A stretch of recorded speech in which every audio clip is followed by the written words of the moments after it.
mundur dikit. Oke.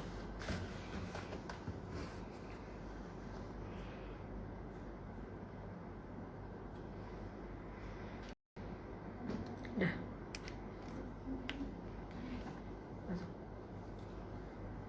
Assalamualaikum warahmatullahi wabarakatuh. Halo, selamat pagi teman Instiper. Apa kabar? Alhamdulillah, semoga selalu dalam keadaan sehat dan yang paling penting adalah tetap patuhi prokes 5M. Karena apa? Ketika teman-teman patuhi prokes 5M, teman-teman akan selalu sehat. Dan kalau teman-teman nanti menjadi mahasiswa Instiper, teman-teman akan bergabung bersama kami, bertemu dengan kami di kampus tercinta Instiper Yogyakarta. Seperti itu. Oke, jadi sesuai janji kita juga nih ke teman-teman semuanya bahwasanya pagi ini kita akan didampingi dan ditemani oleh alumni yang sangat menginspirasi sekali. Beliau adalah Bapak Insinyur Sigit Wahyudi MM. Beliau merupakan pengusaha hebat, gitu seperti itu. Dan beliau akan menemani kita pada 1 jam ke depan, seperti itu. Mungkin sebelum sambil menunggu nih beliau belum bergabung pada pagi hari ini, kita sapa-sapa dulu teman-teman yang sudah bergabung pada pagi hari ini. Yang selamat pagi Mas Harahap, selamat pagi SNRS Yah. Selamat pagi juga dari Kolonin. Selamat pagi juga Dian Saputra 5212. Dan terima kasih juga buat teman-teman semuanya yang sudah bergabung pada hari ini mengikuti kegiatan kita hari ini. Oh, sebetulnya Bapaknya sudah bergabung. Selamat pagi Bapak. Ya, pagi. Alhamdulillah, bagaimana apa kabarnya pagi ini Bapak? Ya, alhamdulillah, puji syukur semuanya diberikan baik. Salam sehat buat semuanya. Semangat pagi. Alhamdulillah, pagi Bapak.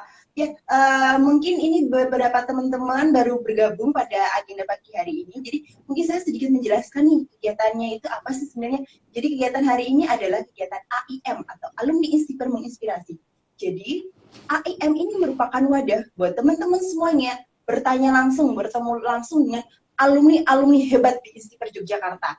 Harapannya apa? Segala jenis motivasi, masukan, sharing pengalamannya itu akan menjadikan kita itu lebih baik dan lebih baik lagi menuju ke arah yang lebih kita cita-citakan seperti itu.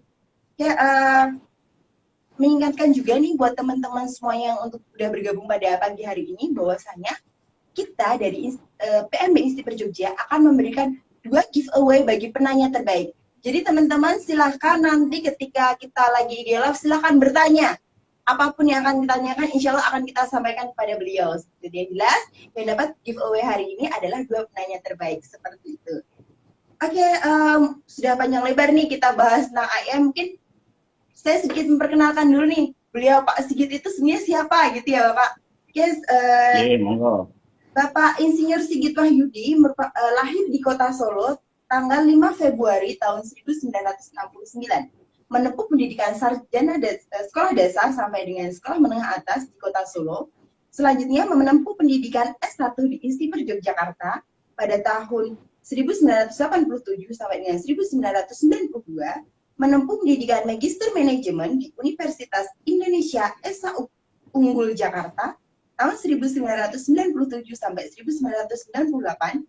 Selanjutnya berkarir menjadi food coordinator di PT Andam Agrikarsa Prima Jakarta tahun 93 sampai 94, menjadi branch manager PT Rekod dan Tokil Indonesia Jakarta tahun 94 sampai 98, dan tahun 98 sampai sekarang menjadi founder, president, director dan owner PT Koloni Jakarta, sekaligus menjadi founder, director dan owner PT Insan 87 Yogyakarta. Seperti itu.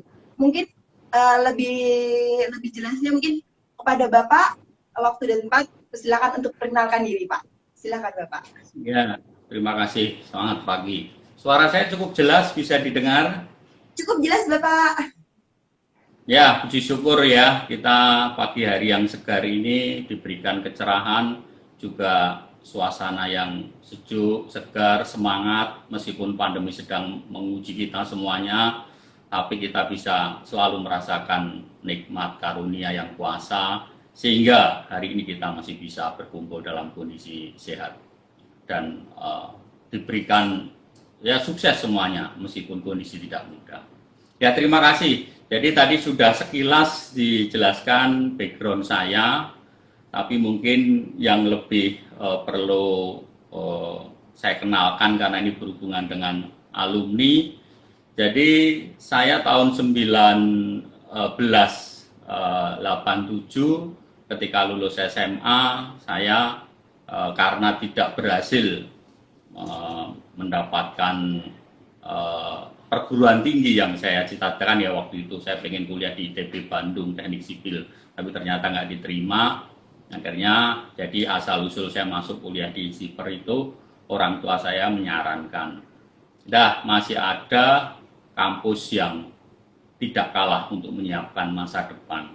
Karena ada 2 orang anak teman bapak saya waktu itu berhasil berkarir di PTP, di luar menjadi manajer.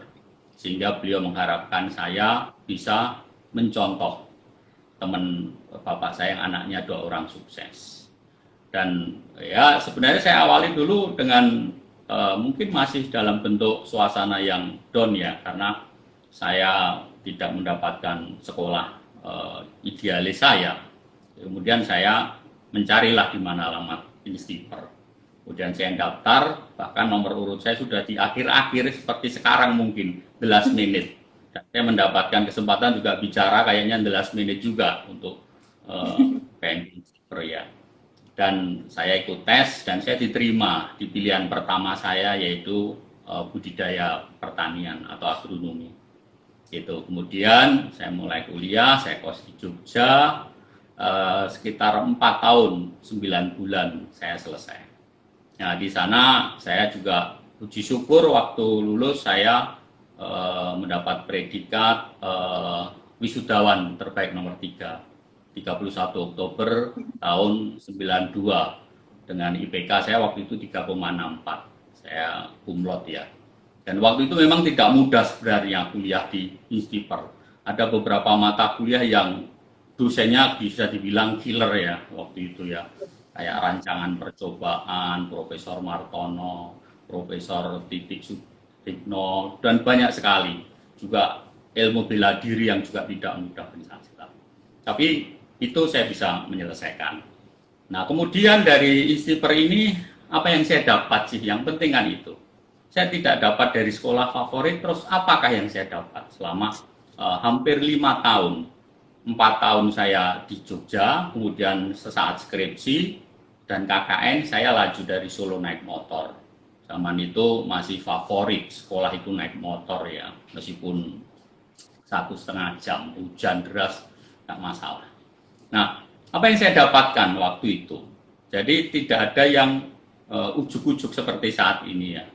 Nah, beberapa kali saya sampaikan ketika tahun lalu saya diminta membuka kuliah perdana online ya, INSIPER ya, 2020. Kemudian kemarin juga pas saya mengisi program NMP-nya INSIPER. Jadi, apa yang saya dapatkan di INSIPER sehingga sekarang bisa merubah karakter saya, gitu ya. Jadi saya di sana mendapatkan building karakter, itu ada suatu hasil penelitian berkali-kali sering saya katakan yang dilakukan Thomas C. Stanley. Dia salah satu doktor ekonom yang meneliti 1.001 orang sukses di Amerika, itu ya, miliarder, triliuner, bahkan 775 itu mereka konglomerat. Nah, dia ditanya, apa yang membuat kamu sukses? Itu 100 faktor apa yang membuat kamu sukses? Dan ternyata 10 besarnya itu adalah soft skill, bukan hard skill. Ternyata IP, IPK, NEM, kemampuan-kemampuan itu di ranking 21-22. Asal-usul sekolah sama, bahkan di atas ranking itu. Dan saya ternyata mendapatkan 10 besarnya itu 7 ada di kampus saya INSIPER. Nah, apa 7 itu? Nah, 7 itu yang pertama adalah integritas. Integritas itu adalah ya kejujuran orang sering berdebat. Orang dipercaya, mampu dipercaya. Gitu. Yang kedua saya mendapatkan kedisiplinan, terutama waktu tingkat 1 itu ada ilmu bela diri pencaksilat. Saya diajar disiplin, saya digojlok. Gitu. Kemudian yang ketiga, faktor itu adalah mudah bergaul. Banyak orang pintar, sekolahnya favorit, tapi begitu lulus belum tentu dia mampu bergaul, merangkul semua lini. Nah, di Istiper saya dapatkan. Dari mana nanti saya akan ceritakan. Gitu. Kemudian yang keempat, kerja keras. Kerja keras tentunya banyak di Istiper itu maupun disiplin tadi ya. Kita tidak pernah dikasih kesempatan libur waktu itu. Jadi sejak masuk sudah di ospek, sekarang okabun, lanjut PKL 1, praktek kerja lapangan. Harus sekitar 1 minggu kita ada di rumah penduduk kebun, PKL 2, kemudian KKL, kuliah kerja lapangan lebih lama lagi 2 minggu, dan KKN 2-3 bulan ya, harus di pelosok, hidup di desa. Nah ini menyebabkan kita mendapatkan 7 hal itu. Juga ditempa dengan praktikum yang non-stop tiap sore, di laboratorium maupun di luar kegiatan ekstrakurikuler, dan itu wajib langsung membuat laporan. Jadi tidak ada kesempatan mungkin kala itu ya nongkrong di mall kayak sekarang, main-main, dan belum ada medsos. Gitu.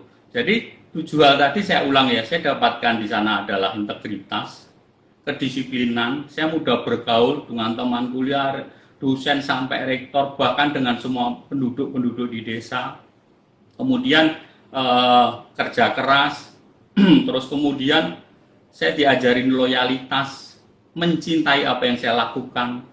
Jadi saya mencintai apa yang saya kerjakan waktu itu, meskipun berat, mau KKN, KKL, praktek. Tapi karena saya mencintai apa yang saya lakukan, saya loyal. Dan sampai sekarang pun saya bangga terhadap alma mater saya ini di S1. Mungkin dia malah mengalahkan saya alumni S2, atau dulu SMA saya favorit ya, SMA 1 Solo ya.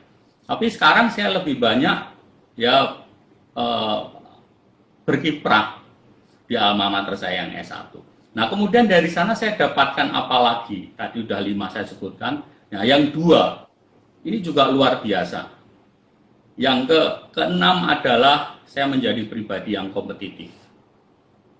Jadi kita bisa bersaing. Nanti saya bisa ceritakan ketika saya harus bersaing di tempat kerja saya yang pertama, berbagai macam alumni sudah terbuka.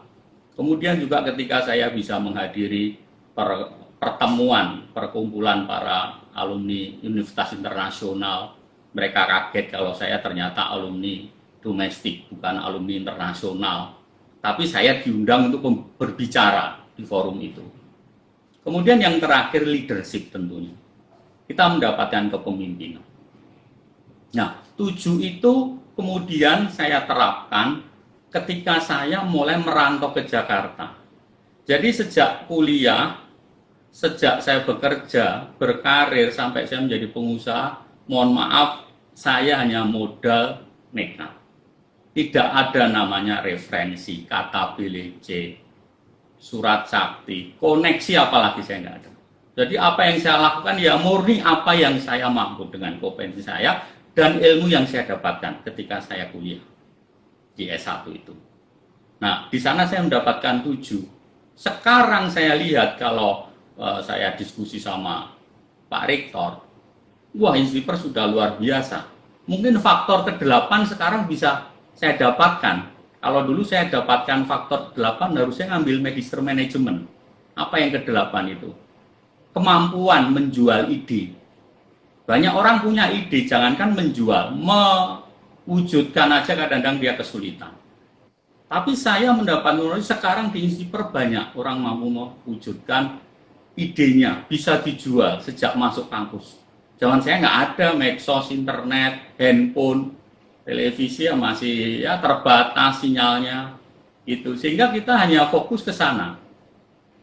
Hidup ya teratur, diatur oleh kegiatan apa yang ada di kampus. Nah itu ketika saya kuliah di Istiper saya mendapatkan.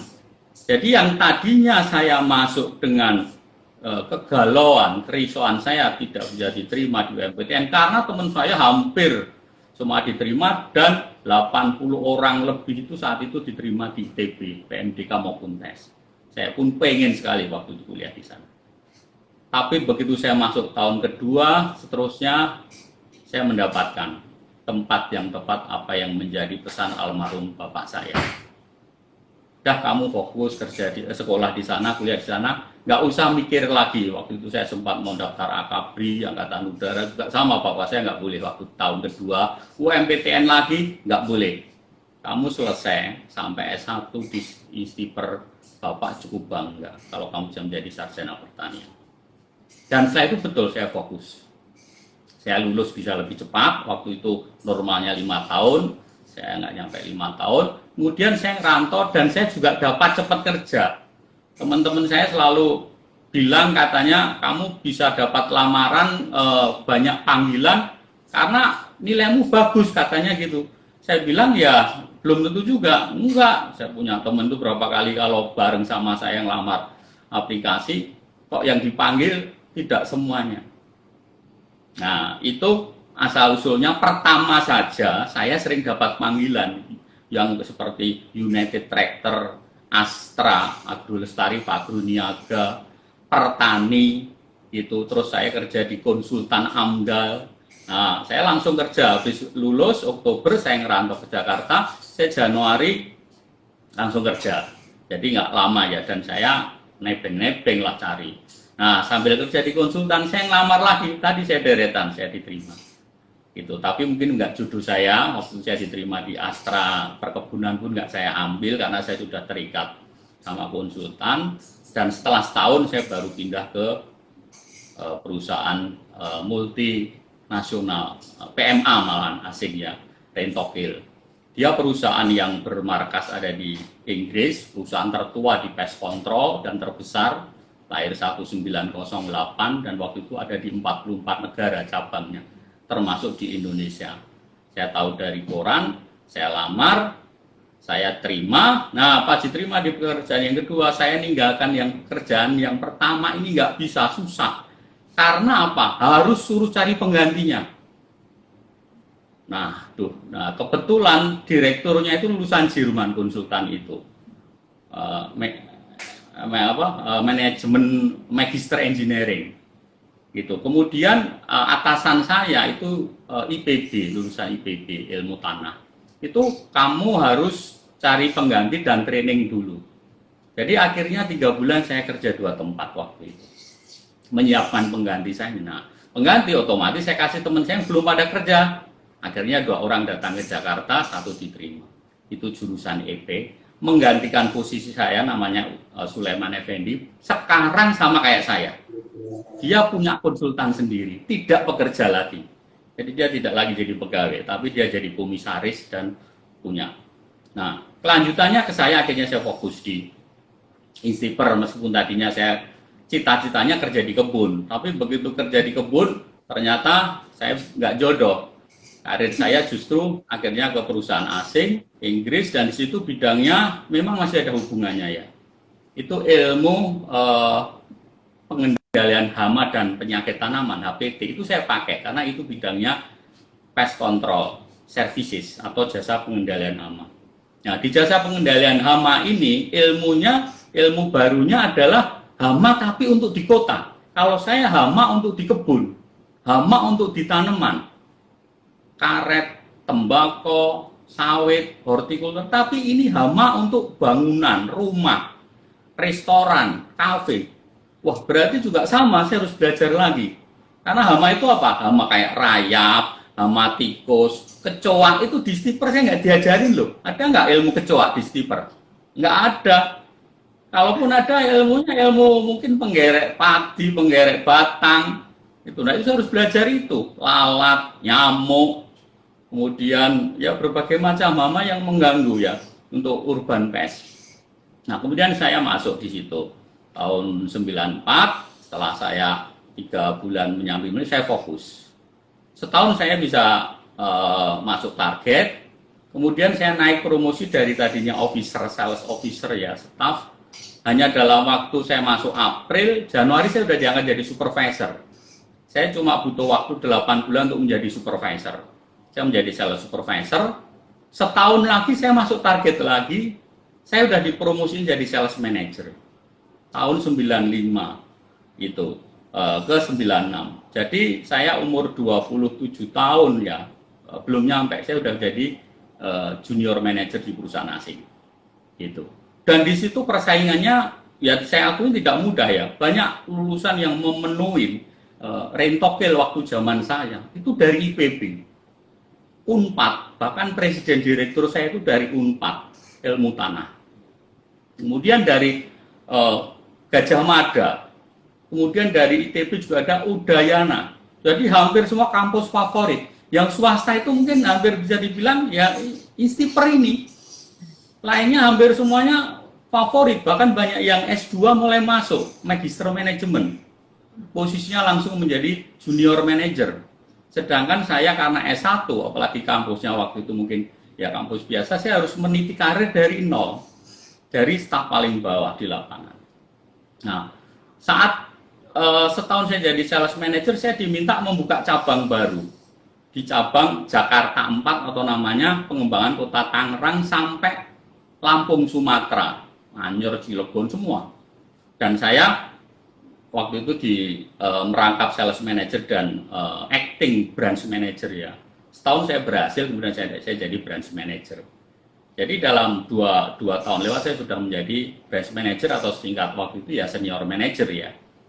Dan kemudian diadakan kompetisi branch manager yang mencapai target tertinggi mendapatkan kesempatan untuk datang ke pusatnya Rentokil sama menghadiri konferensi tingkat tinggi di London, di Velcourt, kemudian saya juga ke Birmingham.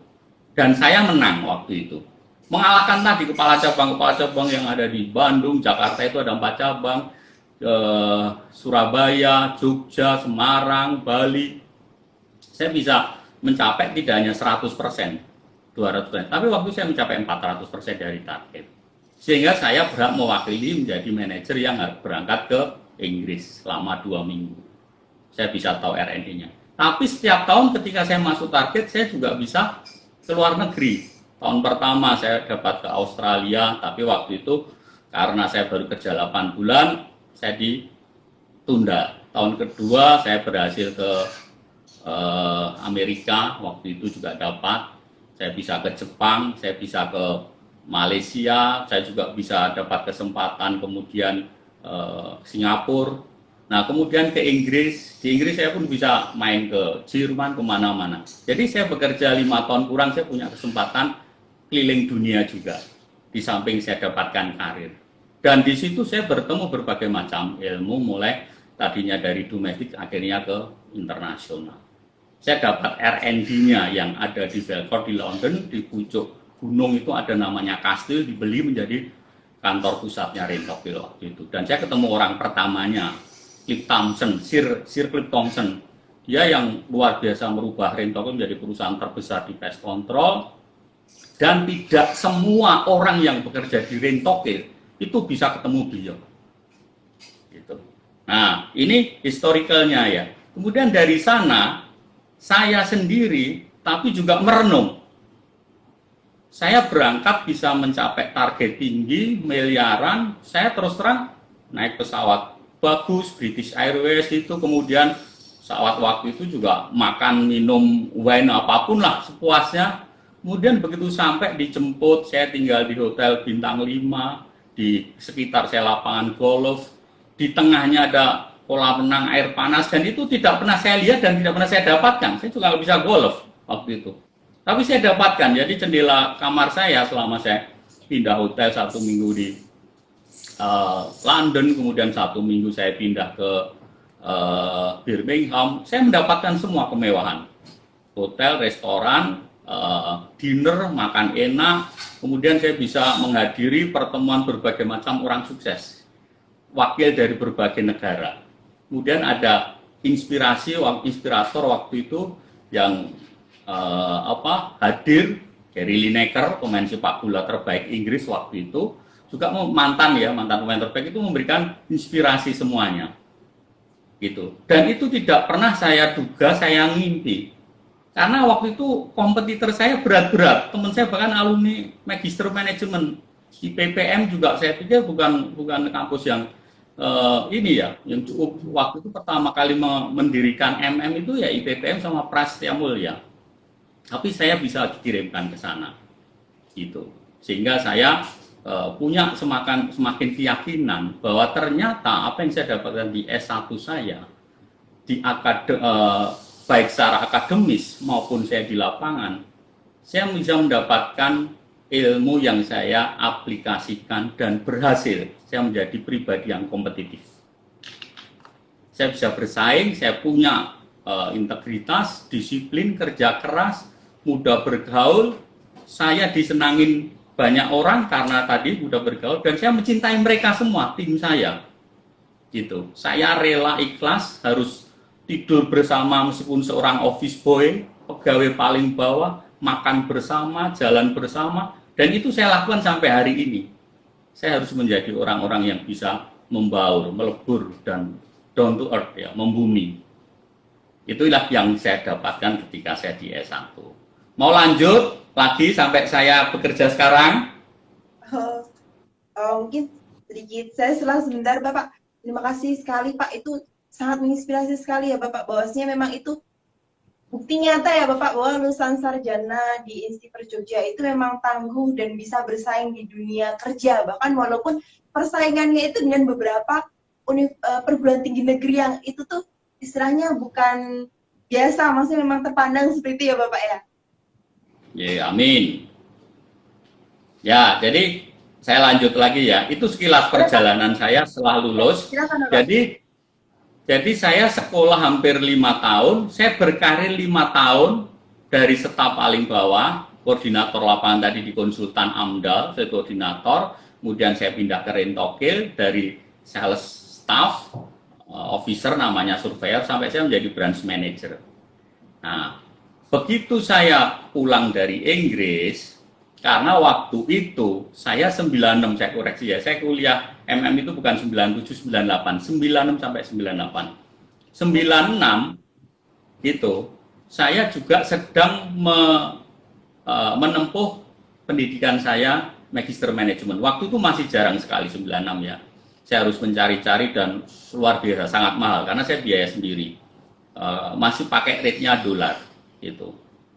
Akhirnya karena saya waktu itu pegang cabang di Tangerang, Jakarta Barat ke Lampung, saya ambil kuliah yang dekat Tangerang, yaitu Indonesia Esa Unggul di pinggir tol kampusnya atau kampus emas, gitu.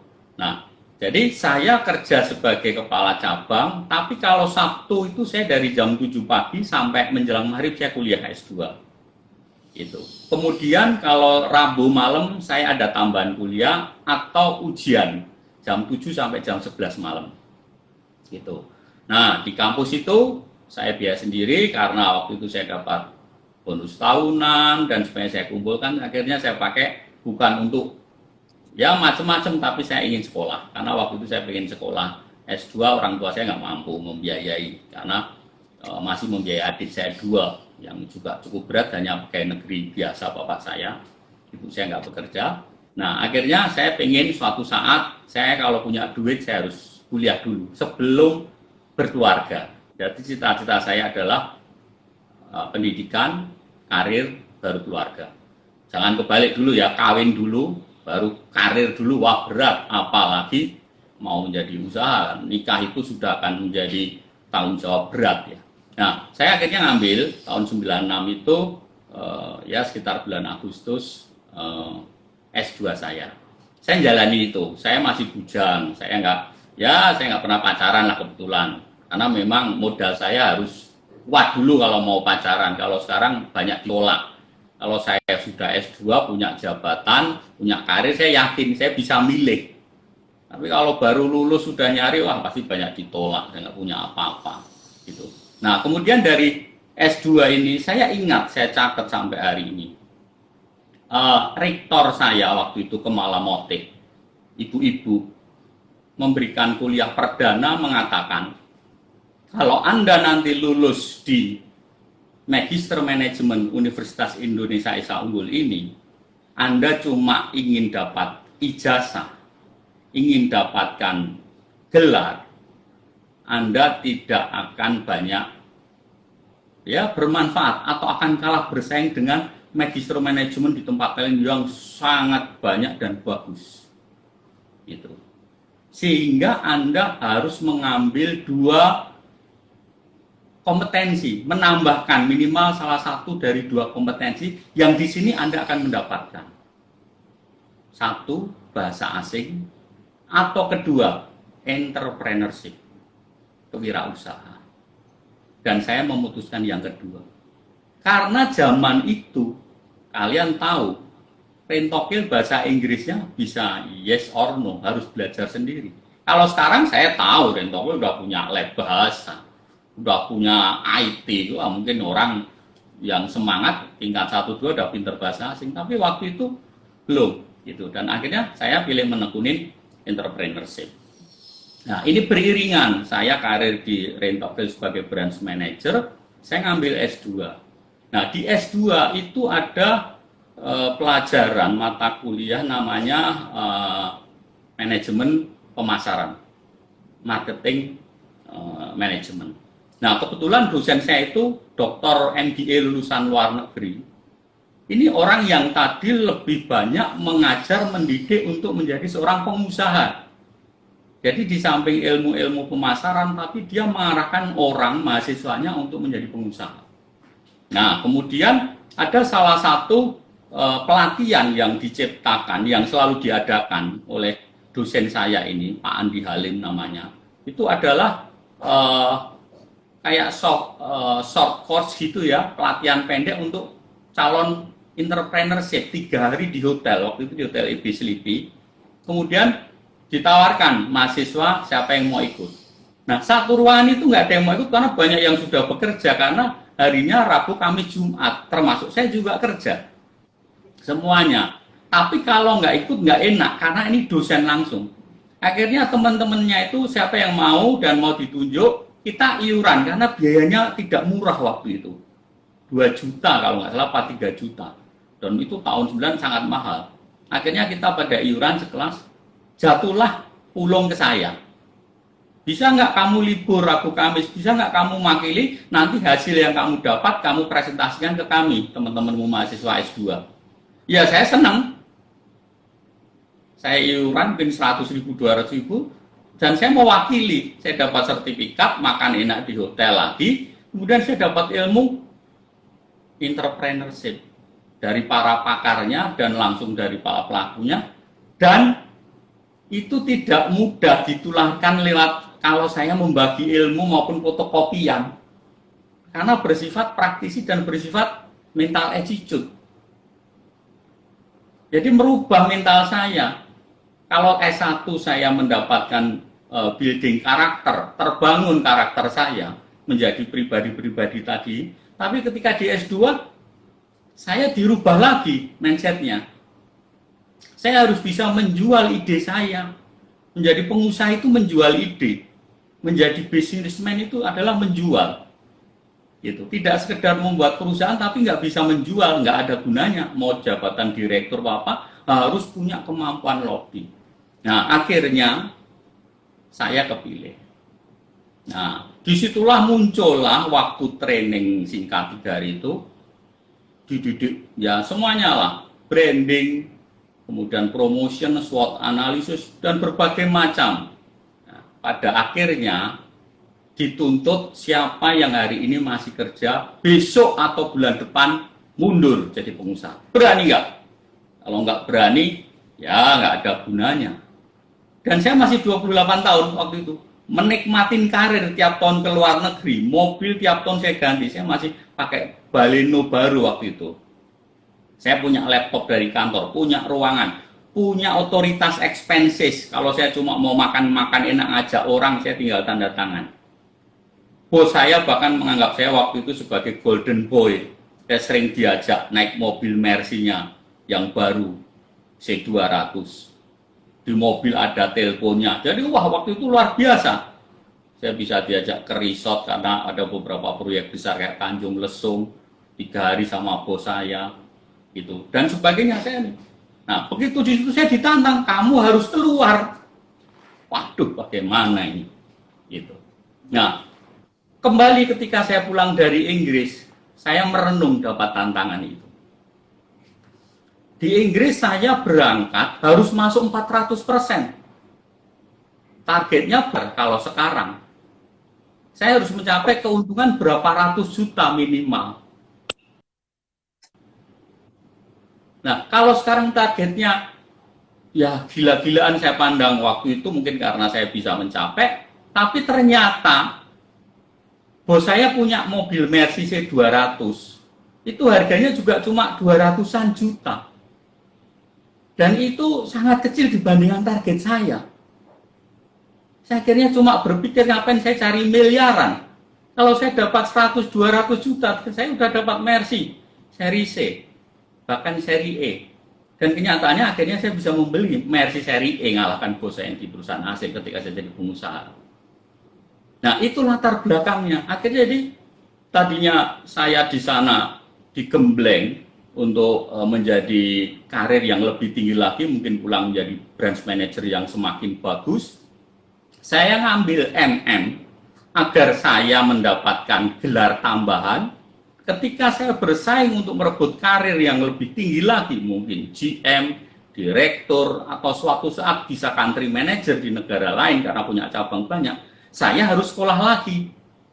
Tapi ketika saya ngambil sekolah, justru saya dirubah otak saya. Kamu nggak usah ngejar karir lagi, kamu mau apa? Kamu jadi pengusaha, kamu langsung jadi direktur.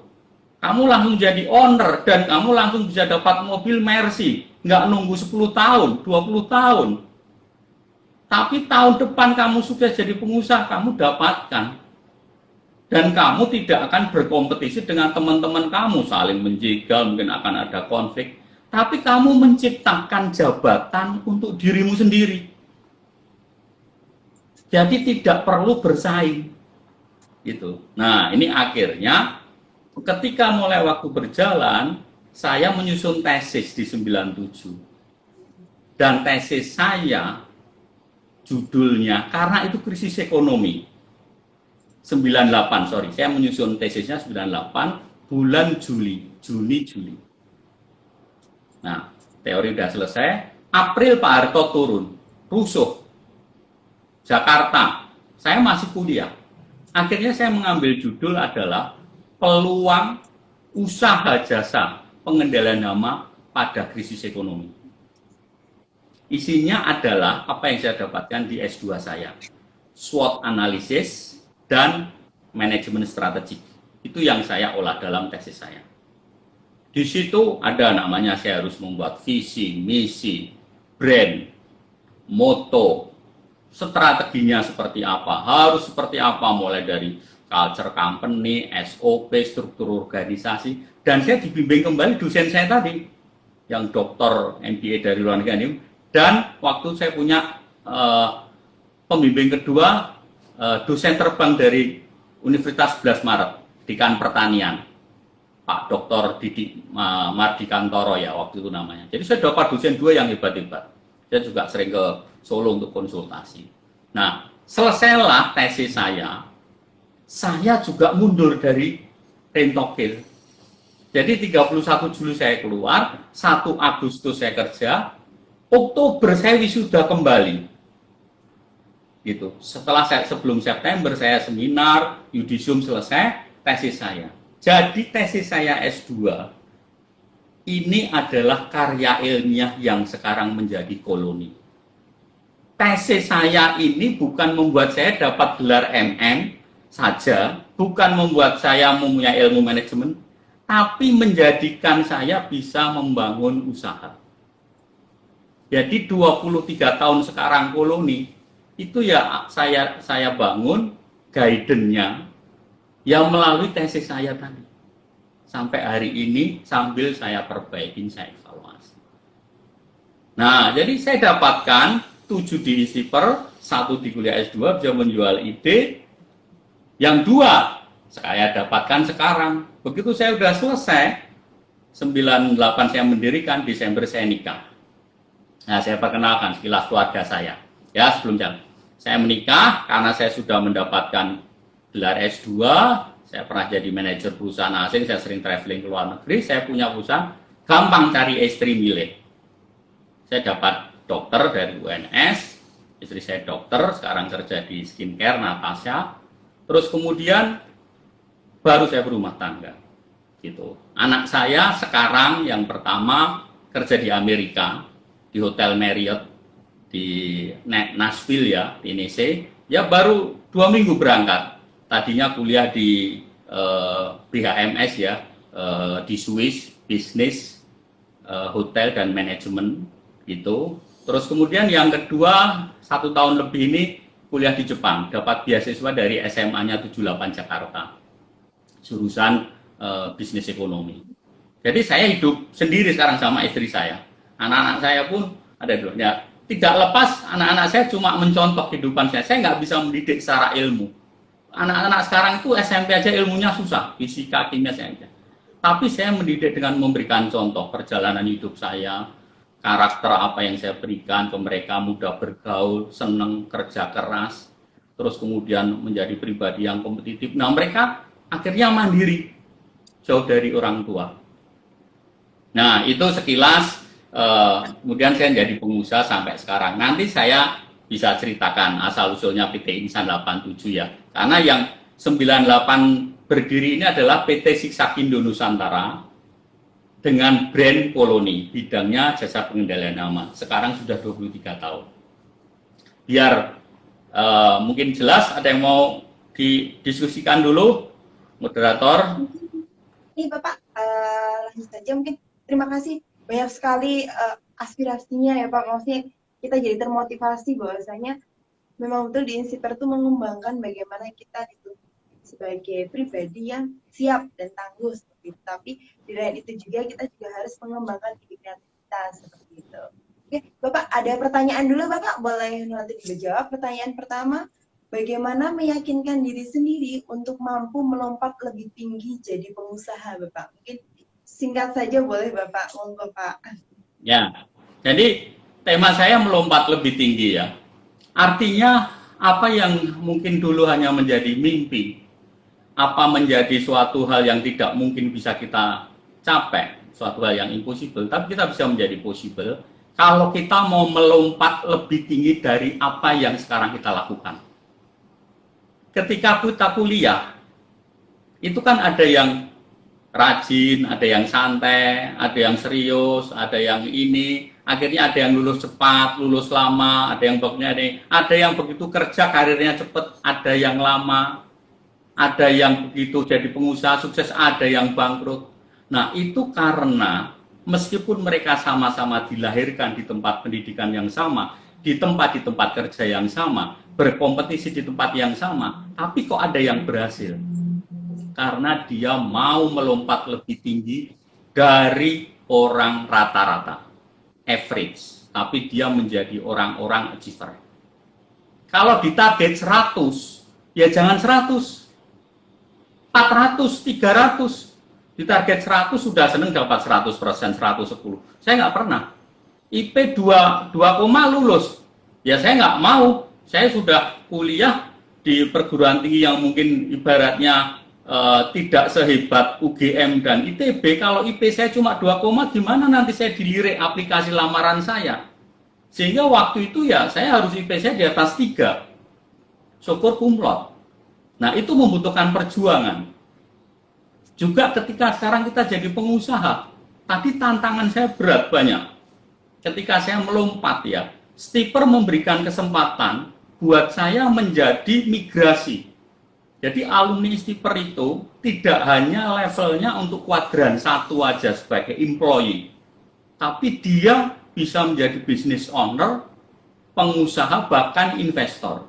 Nah, melompatnya tadi, ya jangan kerja rata-rata, tapi kita harus punya, lompat lebih tinggi, mengeluarkan semua kita punya potensi, dan yang terakhir, harus punya jiwa risk taker, berani mengambil resiko. Saya keluar dari pekerjaan saya di perusahaan asing itu, saya udah kepala cabang, ke luar negeri tiap tahun, punya otoritas, fasilitas.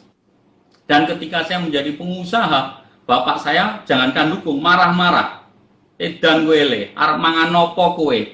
Usaha dalam krisis ekonomi, arep nikah meneh. Kabeh do susah, banyak usaha bangkrut, kowe malah usaha. Saya cuma bilang minta doa restu, Pak. Saya tidak akan merepotkan siapa-siapa, termasuk orang tua. Dan sampai hari ini saya tidak pernah minta modal apa-apa ke orang tua, hanya doa restu itu. Nah, itu yang harus kita rubah. Risk taker, kita harus punya kemampuan bagaimana saya harus mengambil keputusan dengan penuh resiko. Meskipun orang-orang yang kita cintai tidak ada yang mendukung waktu itu. Berat, saya ketika pindah di kantor saya yang pertama, tadinya saya sangat dikenal baik dengan semuanya, bahkan menjadi golden boy direktur saya waktu itu. 1000 derajat saya menjadi musuh, bayangkan. Saya dijauhi, saya dibenci, bahkan banyak sekali yang suara-suara sumbang saya sering dapat. Tapi tetap saya mencintai karena saya ditempa di sana. Saya dibesarkan juga di sana. Jadi ketika saya ceritakan ke pasar kalau saya gini, wah, saya mulai dijauhi. Siapa yang sampai ketemu dengan Sigit, berani ketemu, besok dipindah cabang, dipecat. Jadi betapa saya kesepian. Tapi saya tahu, sendiri itu bukan berarti kesepian. Ditinggal pergi siapa itu bukan saya akan sedih. Tapi saya ingin menunjukkan, saya sendiri karena saya berani. Bukan karena saya disingkirkan karena saya salah. Membuat akhirnya saya takut. Oh enggak. Justru saya sekarang ketika ada orang-orang yang mau melempar isu apapun ini. Saya tunjukkan bahwa saya tidak seperti itu. Dan saya harus berani tadi mengatakan. Walaupun saya ditinggal oleh siapapun, kalau saya berani mengambil resiko lebih tinggi demi kebaikan saya dan orang-orang yang saya cintai atau siapapun bermanfaat buat orang lain, ya harus diputuskan dengan yakin. Ya itu aja, D. Terima kasih Bapak, sangat menginspirasi kita semua. Mungkin kita lanjut aja Pak, singkat waktu. Pertanyaan kedua, bagaimana cara Bapak bertahan di bisnis ini melihat kondisi pandemi saat ini Bapak? Mungkin bagaimana Bapak? Nah, jadi gini, 2 tahun yang lalu ketika masuk Maret ya, Maret itu sebenarnya hal yang paling sulit termasuk dalam hidup saya. Jauh mengalahkan 98 Orde Baru tumbang. Meskipun Jakarta dibakar, merah membara, kemudian 1 tahun terjadilah Habibie, Semanggi 1, 2, selalu kantor saya di Jakarta Design Center jadi barak tentara, saya ingat. Keluar masuk pun susah. Nah, kalau kalian tahu waktu ada PAM Swakarsa, lanjut Gus Dur setahun, juga masih ada kerusuhan. Nah, itu tidak apa-apa kalau saya bandingkan dengan sekarang ini jauh lebih berat. Jadi begitu tahun 2020 memasukin pandemi itu, semua tiarap, semua tidak tahu akan seperti apa. Ada juga yang cuma berpikiran ini sesaat. Dan ternyata ini kan kita sudah 1,5 tahun belum selesai. Nah, ketika 3 bulan yang terjadi, ya kita mengikuti aja dengan karakter bisnis. Kedua, ya tentunya sifat tadi. Mempunyai kepribadian yang kompetitif ya. Ya saya harus kompetitif. Kompetitif dalam hal apa? Ya dalam kondisi seperti ini kita harus bisa efisiensi. Bisnis apa yang menguntungkan? Dan karakter bisnis seperti apa? Nah, saya bersyukur di bidang pest control ini ada namanya adalah kontrak portfolio. Jadi kalau kita menjual mobil, menjual handphone, sekarang Husna beli mobil hari ini, beli handphone hari ini, kamu bulan depan beli lagi, belum tentu. Tahun depan kamu beli lagi, belum tentu. Tapi kalau di pest control, hari ini kita punya contoh misalnya Alfamart, Indomaret, Solaria, Yoshinoya, Gramedia, BCA apa. Dia bulan depan udah minta semprot terus dan itu terikat dalam kontrak dan bisa diperbarui terus. Saya punya kontrak seumuran Koloni 23 tahun, itu contohnya Gramedia. Gramedia Group itu sampai berdiri Koloni sampai hari ini itu jadi kliennya Koloni. Sehingga akhirnya apa? Portfolio ini mendukung. Memang ada yang putus karena bangkrut, tutup beberapa restoran, kita punya klien. Tapi yang kuat sekarang berjalan masih banyak. Gitu. Dan ini memberikan kepercayaan kita karena tadi kita bekerja punya integritas, bisa dipercaya. Motonya Koloni adalah nothing friendship without trust. Bahwa tidak ada kerjasama tanpa kepercayaan. Nah, ini mendorong kita 23 tahun. Meskipun kondisi krisis mereka juga berat, tapi mereka juga butuh. Satu itu, karakter bisnis kita bisa memaintenance customer kita. Kedua, bagaimana cari proyek dalam kondisi seperti ini.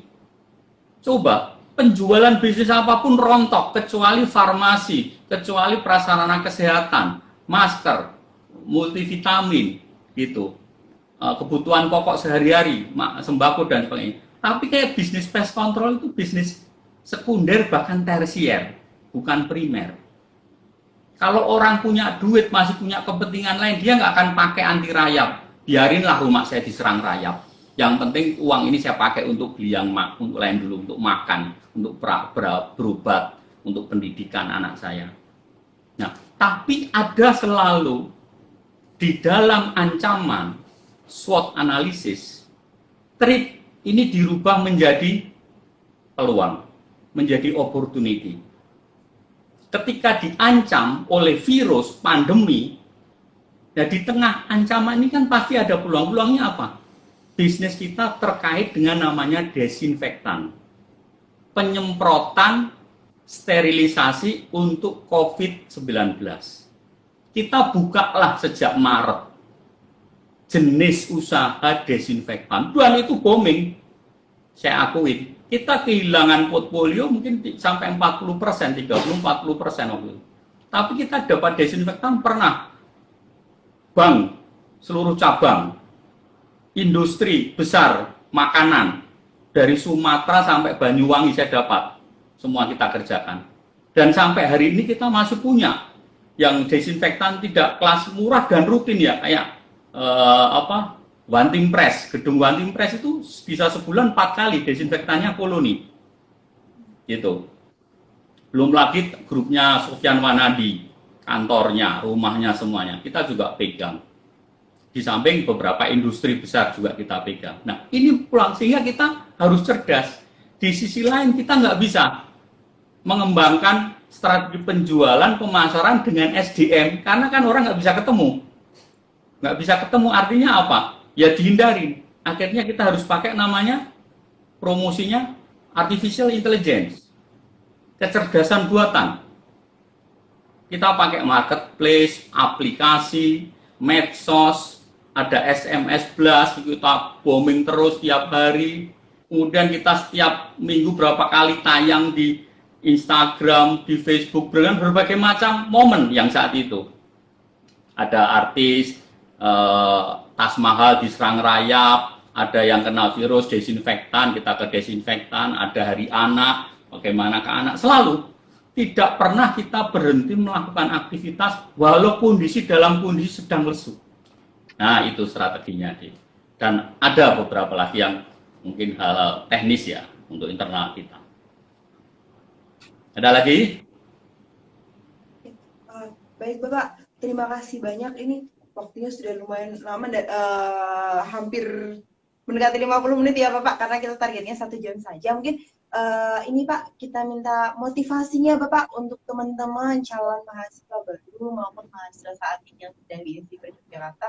Motivasinya seperti apa biar kedepannya yang pertama Camalba itu meyakinkan diri bahwasanya Insiper adalah pilihan terbaik. Juga teman-teman mahasiswa bahwasanya kuliah di Insiper itu adalah pilihan yang sangat tepat juga. Mungkin Bapak berikan motivasinya sedikit Pak. Ya, jadi satu dari diri saya, Dik ya, tambahan informasi, ada PT Insan 87, tahun 2012 kita mengadakan reuni perak 25 tahun Angkatan 87. Dan waktu itu saya jadi ketua panitia, akhirnya daripada setiap tahun kita reuni, ngabisin biaya, anggaran, tanpa alasan mengumpulkan orang juga nggak enak yang berkeluarga. Akhirnya kita mendirikan suatu usaha, namanya PT Insan 87. itu pemegang sahamnya semuanya angkatan Insiper 87. Komisaris direkturnya bahkan semua karyawannya dulu. Nah, apa usahanya? Usahanya adalah alumni 87 yang sudah punya usaha sukses, ayo di-sharingkan. Nah, saya memberikan koloni cabang DIY dan Jawa Tengah untuk PT Insan. Nah, waktu itu kita terkumpul 1.987 lembar saham. Dikalikan 500.000 per lembar. Jadi hampir 1.998.500.000 dengan pemegang saham 71 orang. Dan itu bergerak sampai sekarang. Nah, kita bisa bagi dividen, kita bisa piknik, terus kemudian kita bisa mendapatkan hal yang bermanfaat buat alumni. Nah, apa yang kita ambil selain dari itu ya? Jadi Insiper bisa merubah karakter orang yang tadinya kayak saya, anak orang kampung, desa, pegawai negeri, yang masa lalu mungkin kakek nenek saya orang susah, bapak saya juga berjuang susah. Saya harus melompat lebih tinggi dari kakek nenek saya yang hidupnya di desa susah, sakit TBC, kakek saya, bapak saya 17 tahun SMA 1 Jogja harus keluar karena harus bekerja, dan saya nggak mau lihat orang susah.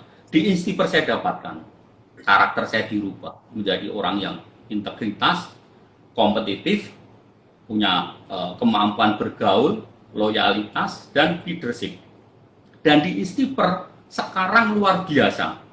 Coba bandingkan dengan kalau kalian mengambil posisi kampus-kampus yang besar, Anda tidak tentu bisa menikmati fasilitas secara eksklusif. Insiper itu gedungnya banyak yang baru, fasilitasnya mewah, dan banyak tambahan ya sekarang kalau saya dapat, seperti IT, Artificial Intelligence, robotik, drone, belum lagi keahlian hard skill ya, yang di samping 10 itu sekarang bisa didapatkan barista, ahli di kopi, bakery, kemudian ada di hidroponik, hortikultura, mungkin nanti nursery, dan ini banyak sekarang diberikan oleh Insiper. Ya otomatis orang yang di situ, kalau waktu itu saya masih ada, itu akan memanjakan inovasi, inovatif di otak kita. Kalau di perguruan tinggi mungkin digilir, perguruan tinggi top, saya bisa melihat, ya mereka bibitnya bagus, berlomba-lomba. Dalam perjalanan mungkin mereka tidak perlu mendapatkan upgrading banyak. Tapi kalau di Insiper, kita tidak bisa. Kampus menyediakan semua untuk mengupgrade kita. Karena kita dipandang kayak bukan perguruan tinggi yang pemerintah mungkin mendapatkan biaya murah dan sebagainya. Tapi di sana kita harus bisa berkompetisi dengan keunggulan apa? Daya saing yang akan kita miliki ketika lulus. Nah, itu sekarang dapat. Tidak perlu berebut, tidak perlu ngantri, dan semuanya bisa dimanfaatkan. Kalau zaman saya mungkin hanya ada Menwa, KSR, pencinta alam. Wah, sekarang saya lihat bahkan ada entrepreneurship. Insiper pernah tahun 2012 atau 2013, saya lupa ya. Itu dapat juara dari Kopertis untuk lomba kewirausahaan. Gitu. Dan akhirnya saya waktu itu jadi termasuk dosen terbang. Dipilih 20 mahasiswa yang eksklusif kuliahnya, dapat makan dan sebagainya, kemudian langsung praktek. Nah, sehingga di sana kita jangan hanya berpikir kalau di Insiper akan kerja di kebun. Oh enggak. Di Insiper bisa kerja di kebun sudah jelas sekarang teruji.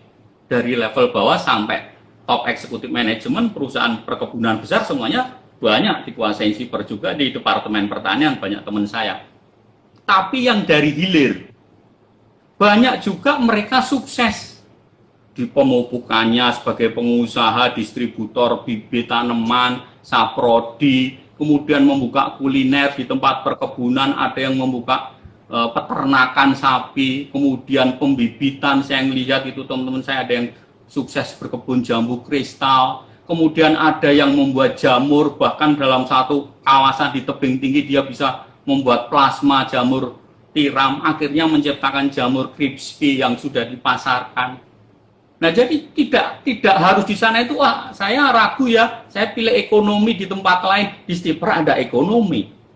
Dan di Stiper sendiri kalian bisa jadi pengusaha apapun. Banyak teman saya punya butik, merancang busana. Oh itu jauh ilmunya, tapi kita tidak melihat teknisnya. Yang kita dapatkan adalah tadi, karakter building. Bahwa kita bisa mendudukin 4 profesi kuadran. Oke, menjadi profesional employee, Anda bisa menjadi business owner, Anda bisa pengusaha, atau menjadi investor. Dan banyak sekarang alumni mulai investor. Apakah di pasar modal, atau membiayai suatu usaha-usaha yang baru berdiri, startup. Saya pun sekarang mulai mengincar, kalau nanti ada adik-adik kelas yang produktif, saya siap diajak kerjasama untuk membantu. Bukan saya memodalin ya, mencarikan modal. Karena kuncinya integritas. Kalau kita udah integritas, usaha apapun bisa. Kita mencari pinjaman dari manapun. Nah ini, yang kedua, Stiper juga sekarang punya Magister Management.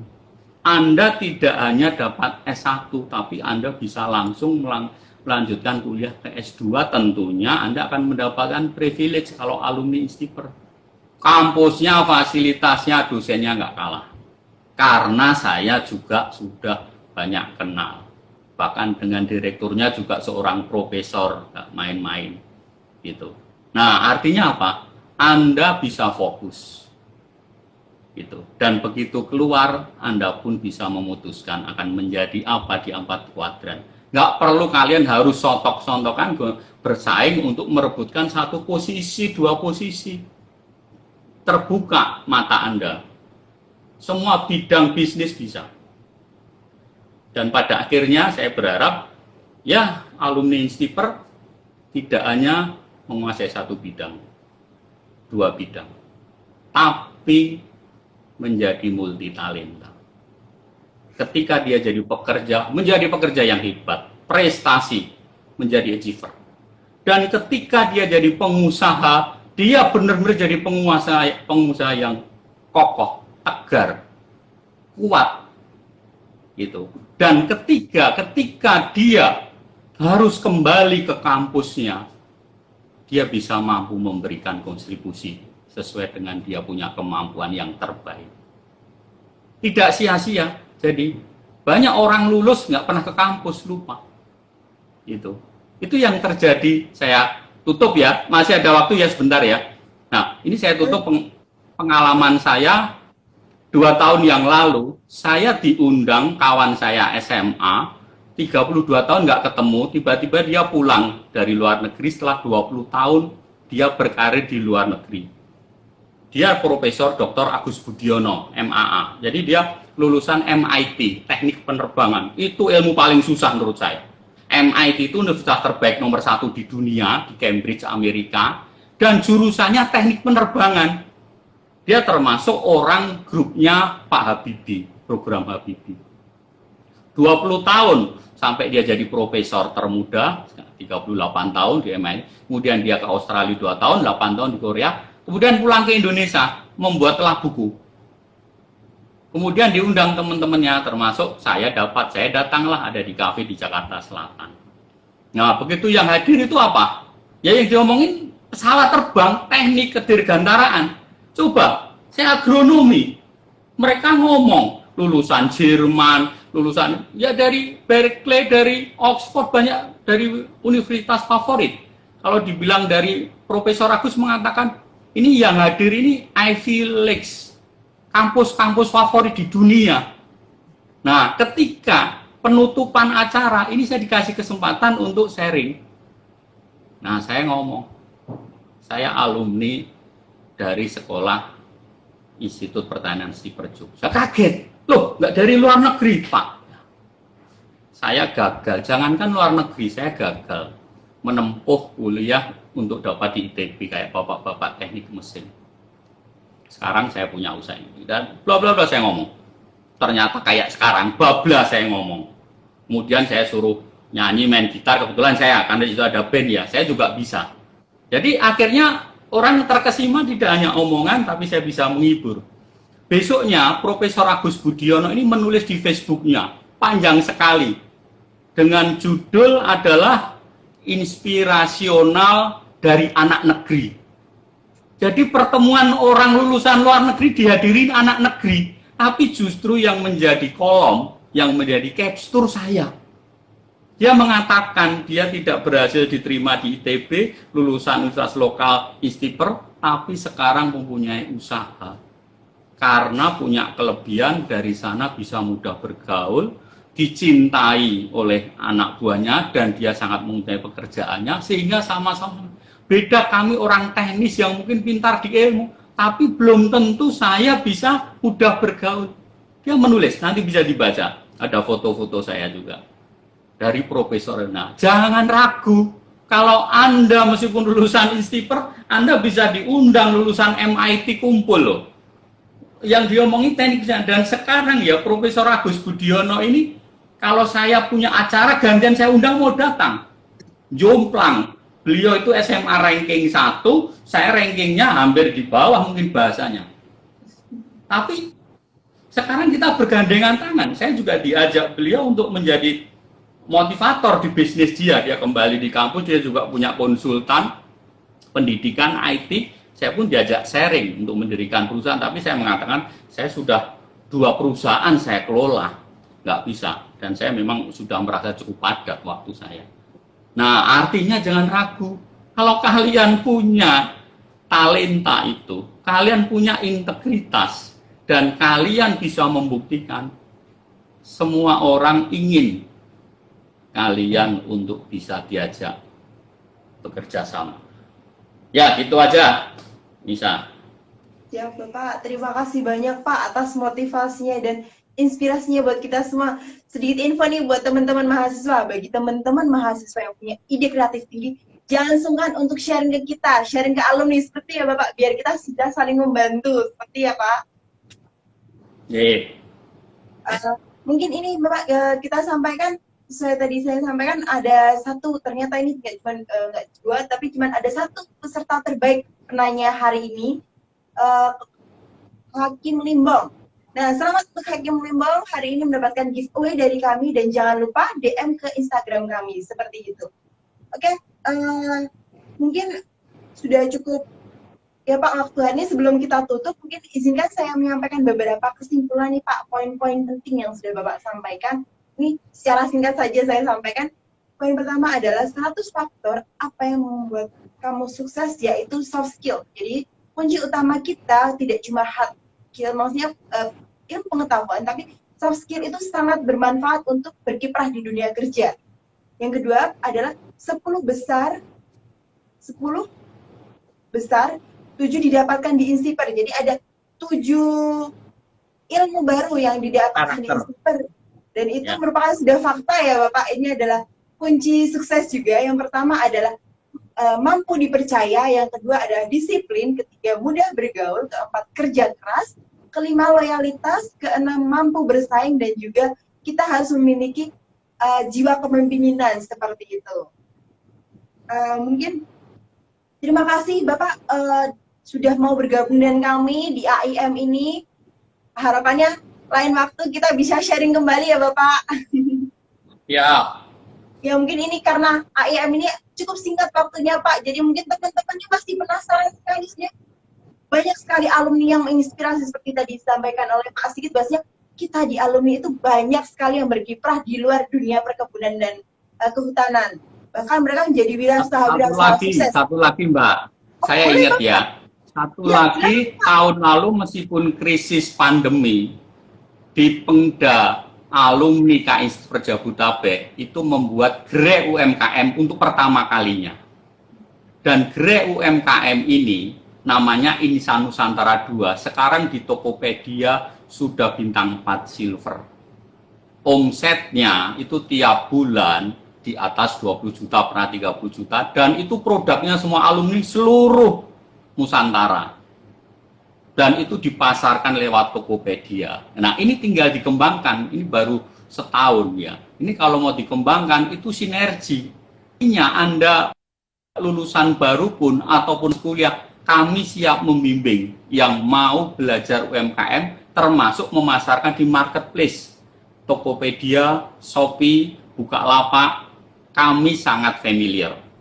Dan kita bisa punya produk-produk alumni yang baik, tinggal kita promosikan.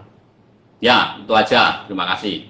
Ya Bapak, terima kasih Bapak. Saya ingatkan juga nih teman-teman yang tadi punya ide kreatif, ternyata mungkin nggak cuma alumni, beberapa mahasiswa itu mungkin punya produk atau hasil jadi punya UMKM. Nanti kalau pengen memasarkan boleh kontak kami di alumni seperti itu ya Bapak. Nanti bisa dipasarkan bosnya.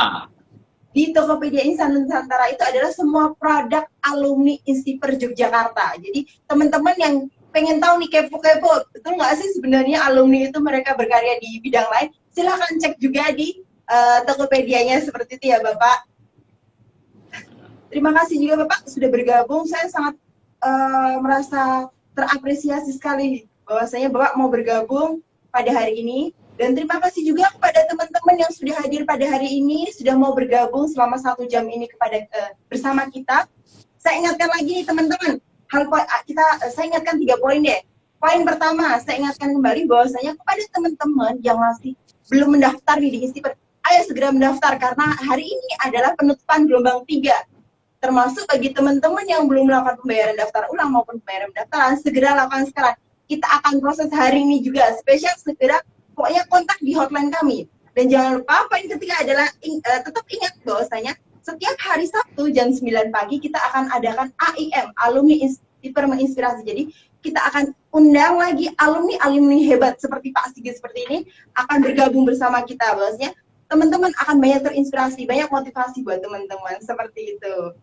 Oke, mungkin cukup sekian dari kami dari tim. Apabila ada salah kata mohon maaf. Kami undur diri. Terima kasih Bapak, terima kasih teman-teman. Selamat pagi. Salam sukses, salam sehat. Ya, terima kasih Bapak. Salam sehat kembali.